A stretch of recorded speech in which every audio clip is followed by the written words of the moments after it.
Hello everyone, good evening. Welcome to our channel. আমি আজি এটা সিৰিজ ষ্টাৰ্ট কৰিব ওলাইছো।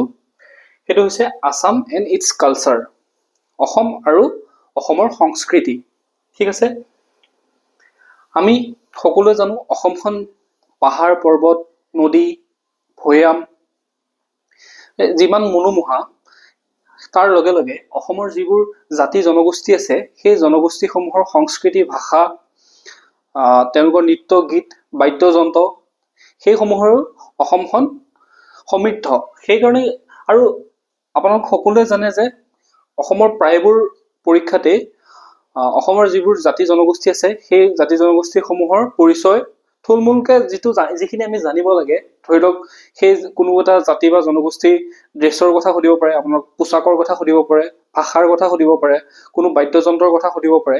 সেইকাৰণে কি ভাবিছো মই সেই অসমৰ যিকেইটা মূল জনগোষ্ঠী আছে, যেনে ধৰক বড়ো, মিচিং, ৰাভা, তিৱা, ডিমাচা, দেউৰী, আহোম, এনেধৰণে যিকেইটা জাতি জনগোষ্ঠী আছে মুখ্য যিখিনি আমি জানিব লাগে সেইখিনি এটা ভিডিঅ' চিৰিজ ষ্টাৰ্ট কৰিম। আজিৰ পৰা সেইখিনি আৰম্ভ কৰিব ওলাইছো।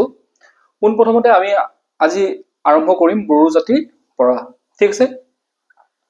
বড়ো জাতি হৈছে অসমৰ আটাইতকৈ ডাঙৰ সংখ্যা থকা এটা জনগোষ্ঠী হৈছে বড়ো। আমি আজি বড়োসকলৰ বিষয়ে ডিটেইলছত জানিম। তাতে আহক ভিডিঅ'টো আৰম্ভ কৰোঁ। মই আপোনালোকৰ সুবিধা হোৱাকৈ গোটেইখিনি নোট বনাই লৈ আহিছো আৰু ইয়াতে ফটোবিলাকো লৈ আহিছো যাতে আপোনালোকক সেই বস্তুখিনি মিলাই দেখাব পাৰো। ঠিক আছে? বড়ো জাতিৰ বিষয়ে যদি আমি জানিবলৈ বিচাৰো, বড়োসকলক ইংৰাজীত বড়ো এনেধৰণে লিখা হয়। অসমৰ ভৈয়ামত বাস কৰা চীনা তিব্বতীয় জনগোষ্ঠী। বড়োসকলৰ মাতৃভাষা বড়ো ভাষা, সেইটো সকলোৱে জানেই। বড়োসকল বৃহৎ মংগোলীয় গোষ্ঠীৰ অন্তৰ্গত। সুধিব পাৰে বড়োসকল কোনটো গোষ্ঠীৰ অন্তৰ্গত? বড়োসকল মংগোলীয় গোষ্ঠীৰ অন্তৰ্ভুক্ত। প্ৰাচীন কালৰ হিমালয়ৰ উত্তৰে আৰু চীনৰ পশ্চিমে অৱস্থিত বৌদ্ধ দেশৰ কোন দেশ আছিলে? বৌদ্ধ দেশ। বৌদ্ধ দেশৰ বাসিন্দাসকলৰ এই জনগোষ্ঠীটো খ্ৰীষ্টপূৰ্ব প্ৰায় 1500 শতিকা মানতে সমগ্ৰ পূব ভাৰতত বিয়পি পৰে। মহাভাৰতত উল্লেখ কৰা মহাভাৰতত য'ত কিৰাতসকলৰ কথা কোৱা হৈছিলে মহাভাৰতত, এই কিৰাতসকলে সেইসকল কোন? সেইসকলে বড়োসকল বুলি কোৱা হৈছে। প্ৰাচীন কালত এই বৌদ্ধ দেশৰ বাসিন্দাসকলক বড়ো ফিচা বা বড়োচা, বড়ো মানে হৈছে ভূমি আৰু ফিচা মানে হৈছে সন্তান, অৰ্থাৎ বড়োসকল কি? ভূমি সন্তান বা ভূমিপুত্ৰ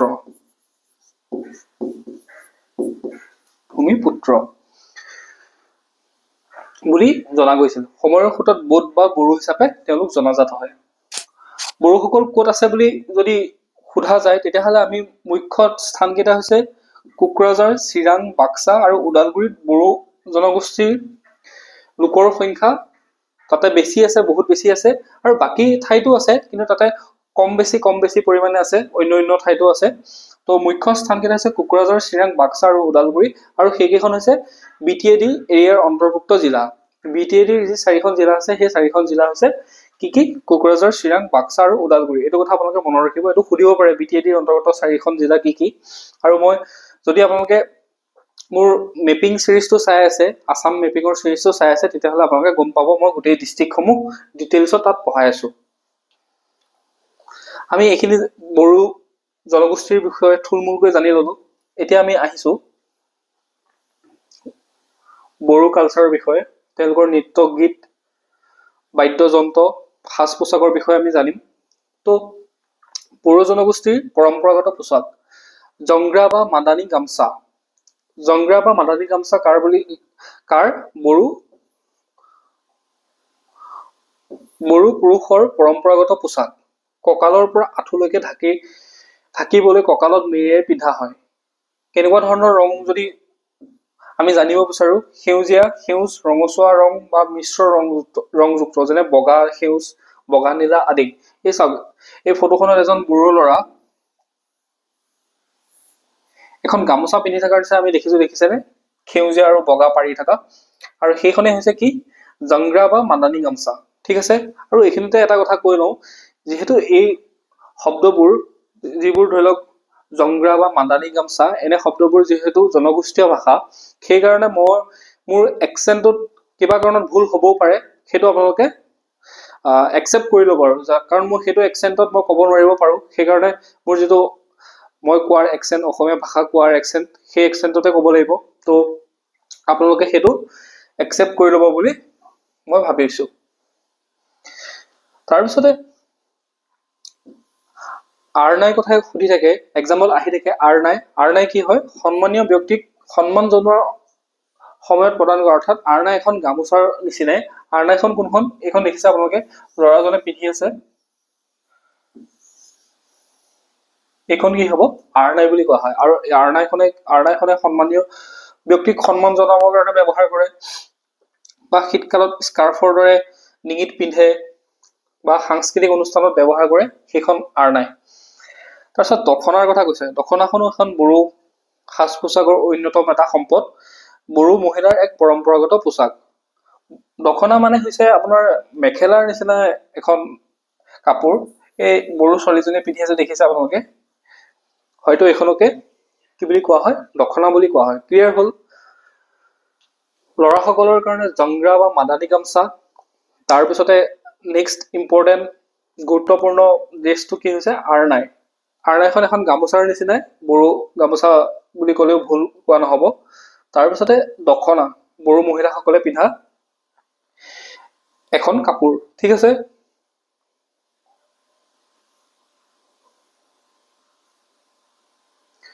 তাৰপিছত বড়োসকলৰ খাদ্যাভ্যাসটো যদি চাওঁ বড়োসকলে কেনেকুৱা ধৰণৰ খাদ্য খায় বা বড়োসকলৰ মানে প্ৰসিদ্ধ খাদ্য কি তেতিয়াহ'লে আমি দেখা পাম যে বেদৰ গৰান বুলি কয় যিটো শুকান গাহৰি মাংসটোক বড়োসকলে কি বুলি কয় বেদৰ গৰান এইটো ফিক্সাৰটো আপোনালোকে দেখিছে বেদৰ গৰান বা শুকান গাহৰি মাংস সুধিব পাৰে বেদৰ গৰান কোনটো জনগোষ্ঠীৰ মুখ্য খাদ্য বা প্ৰিয় খাদ্য এনেকুৱা ধৰণে সুধিব পাৰে তাত না গৰান বা নাফান এইবিলাক শব্দ মনত ৰাখিব অলপমান জুতিয়াবলৈ টান হয় কিন্তু এক্সামত দেখিছো এইবোৰ আহি আছে মই ইয়াতে যিখিনি পঢ়াই দিম আপোনালোকক ধৰি লওক এতিয়া বড়ো জনগোষ্ঠীৰ বিষয়ে পঢ়াই আছো বড়ো জনগোষ্ঠীৰ যিখিনি ইম্পৰ্টেণ্ট উৎসৱেই হওক সাজ পোছাকেই হওক বাদ্যযন্ত্ৰই হওক বা তেনেকুৱা কিবা তেওঁলোকৰ সংস্কৃতিয়ে হওক সেই গোটেইখিনি ইম্পৰ্টেণ্টখিনি মই ইয়াতে লৈ আহিছো আৰু সেইখিনি আপোনালোকৰ এক্সামত আহিব আপোনালোকে এইটো নোট কৰি লিখি থৈ দিয়ক ইয়াৰ বাহিৰত আৰু নাহে এইখিনি যিখিনি আনিছো মই একদম বাছি লৈ আহিছো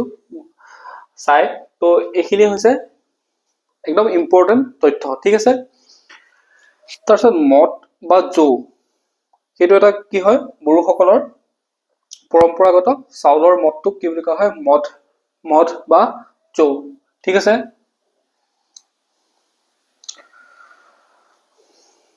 বেদৰ গৰান এইটো দেখালো মই আপোনালোকক না গৰান বা নাফান শুকান মাছটোক কি বুলি কয় না গৰান বা নাফান মদ বা জৌটো হৈছে বড়োসকলৰ পৰম্পৰাগত চাউলৰ মদটোক কি বুলি কোৱা হয় মদ বা জৌ ঠিক আছে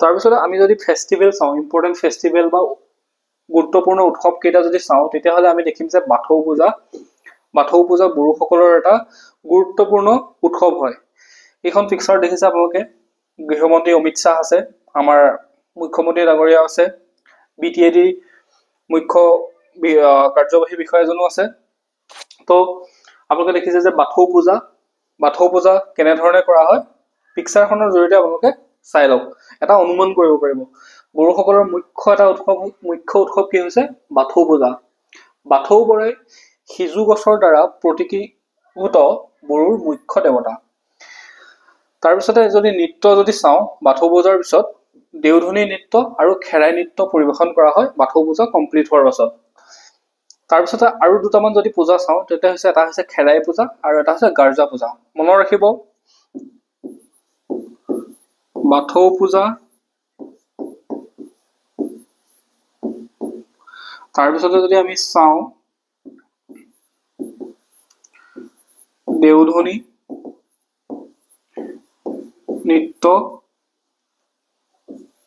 নৃত্য তাৰপিছতে খেৰাই নৃত্য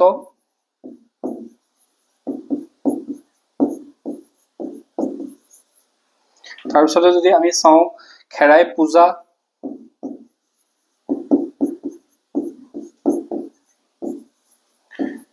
এইসমূহ হৈছে বড়োসকলৰ মুখ্য উৎসৱ বড়ো জনগোষ্ঠীৰ। তাৰপিছত গাৰ্জা পূজা মনত ৰাখিব, আপোনালোকে নোট ডাউন কৰি যাওক। তাৰপিছতে আৰু এটা ইম্পৰ্টেণ্ট ফেষ্টিভেল হৈছে বৈশাগু অৰ্থাৎ বসন্ত উৎসৱ। আমাৰ যিটো বিহু পালন কৰা হয় সেই একেই, খালি বড়ো ভাষাত কি বুলি কোৱা হয় বৈশাগু।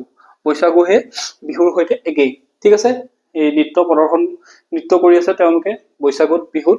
তাৰপিছতে এটা ফেষ্টিভেল হৈছে কাত্ৰি গাছা। কাত্ৰি গাছা কেতিয়া পালন কৰা হয়? শস্য আৰু সম্পদৰ দেৱী মাইনাও বুঢ়ীক আদৰণি জনোৱাৰ উৎসৱ। কাত্ৰি গাছা কিয় পালন কৰা হয়?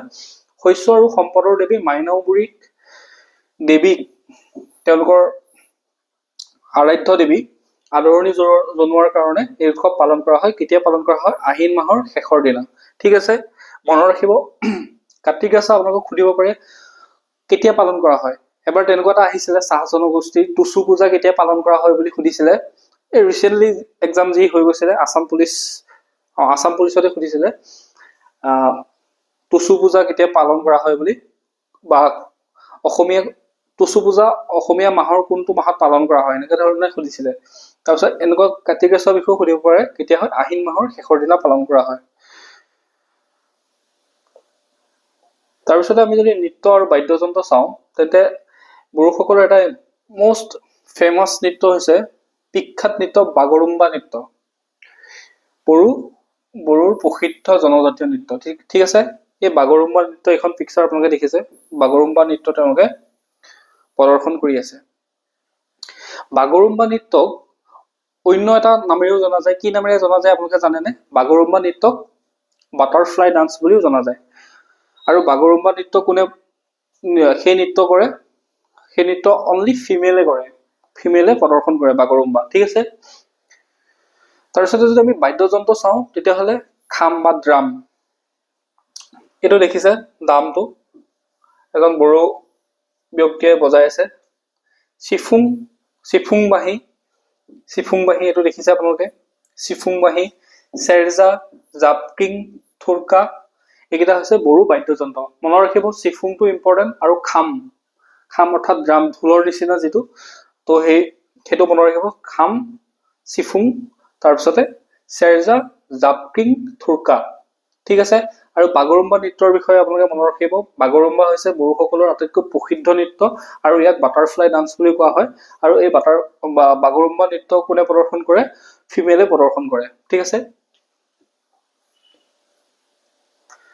তো বড়ো জনগোষ্ঠীৰ বিষয়ে আমি যিখিনি জানিব লাগে, আমি আমাৰ এক্সাম পাৰ্সপেক্টিভ আমি যিখিনি জানিব লাগে, আমি পৰীক্ষাৰ বাবে আমাৰ যিখিনি গুৰুত্বপূৰ্ণ সেইখিনি মই আপোনালোকক ইয়াতে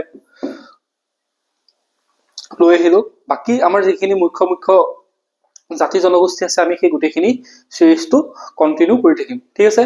যদি ভিডিঅ'টো ভাল পালে লাইক কৰিব, আৰু কিবা জানিব লগা থাকিলে কমেণ্ট ছেকশ্যনত লিখি পেলাই আপোনালোকে সুধিব পাৰে, আৰু চেনেলটো ছাবস্ক্ৰাইব কৰি ল'ব এনেধৰণৰ ভিডিঅ'সমূহ ৰেগুলাৰ পাই থাকিবৰ বাবে, ঠিক আছে। Thank U.